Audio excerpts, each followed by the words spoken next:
Assalamualaikum warahmatullahi wabarakatuh.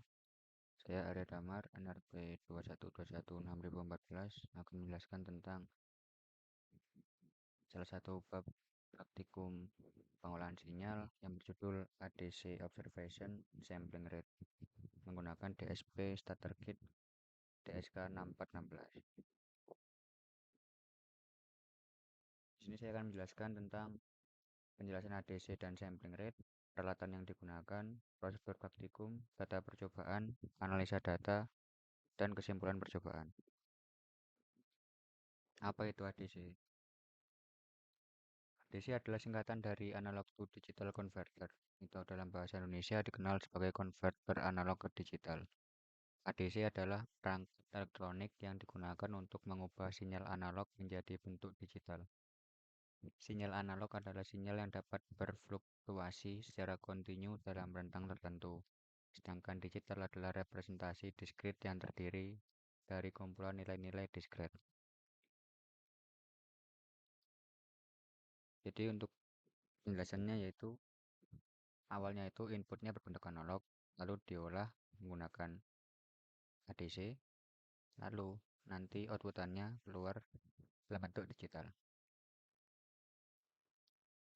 Frekuensi sampling dalam ADC. Frekuensi sampling dalam ADC menyatakan seberapa cepat ADC tersebut melakukan konversi sinyal analog menjadi sinyal digital. Nah, bagaimana jika frekuensi sampling tidak sesuai?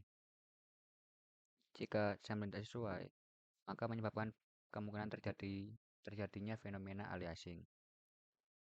Fenomena aliasing membuat proses berikutnya adalah menginterpretasikan sinyal yang masuk, di mana sinyal dengan frekuensi tertentu akan terbaca seperti mempunyai frekuensi yang berbeda.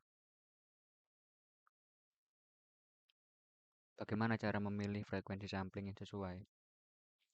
Yaitu cara memilih frekuensi sampling yang sesuai yaitu dengan cara mengetahui rentang frekuensi sinyal input, menggunakan teori Massano-Nyquist, dan gunakan filter LPF sebagai filter anti-aliasing. ADC dalam DSK 6416. ADC yang terdapat pada DSK 6416 menggunakan IC codec DLV320AIC23.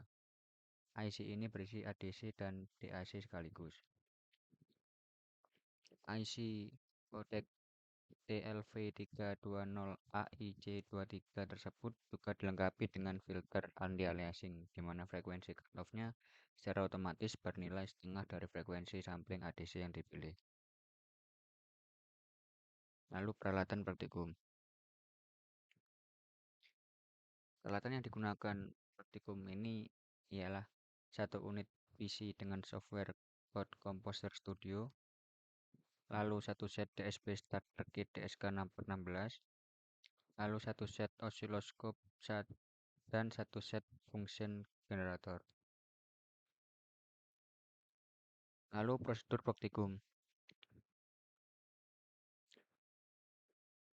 Prosedur praktikum yaitu seperti berikut. Pertama, kerjakan tutorial how to create a project. Lalu modifikasi program utama yang tertera pada box yang kemarin juga telah diberikan pada modul praktikum. Lalu setelah selesai diedit programnya, lalu siapkan function generator untuk menghasilkan gelombang sinusoida dengan amplitude 200 mV dan frekuensi 1 kHz. Berikan sinyal sinusoida yang dihasilkan dari function generator ke dalam DSK 6416 melalui jalur line in. Lalu lakukan proses reboot all, load program, dan run. Setelah itu, amati output pada DAC dengan menghubungkan osiloskop pada jalur line out dari DSK 6416. Data percobaan. Data percobaannya itu seperti berikut. Dari sini, untuk frekuensi samplingnya itu setara dengan konstanta frekuensi. Dan untuk frekuensi input maksimalnya itu akan bertambah besar apabila frekuensi samplingnya juga tambah besar.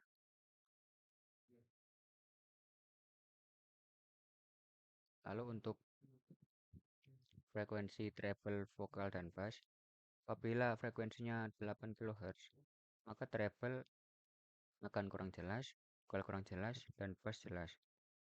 Lalu untuk frekuensi 48 kHz, maka treble-nya jelas, vokalnya sangat jelas, bassnya juga jelas. Lalu yang terakhir, apabila frekuensinya 96 kHz, maka treble-nya sangat jelas, vokalnya sangat jelas, dan bassnya sangat jelas. Analisa. Dari percobaan yang telah dilakukan, maka kita dapat mengetahui maksimal dari frekuensi input yang dapat diamati ialah setengah dari frekuensi sampling. Hal ini disebabkan oleh adanya filter anti-aliasing pada DSK6416 yang mana berdampak pada frekuensi cutoff, yaitu setengah dari frekuensi sampling. Lalu, pada percobaan kedua, ketahui suara yang dihasilkan memiliki kualitas sesuai dengan rentang frekuensi yang didapat di sampling. Kesimpulan.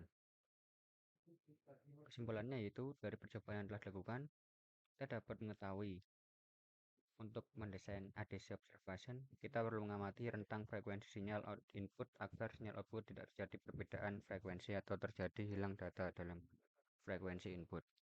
Dengan begitu, kita perlu dapat memilih frekuensi sampling yang sesuai atau 2 kali besar dari frekuensi input agar tidak terjadi kesalahan data. Terima kasih, sekian dari saya.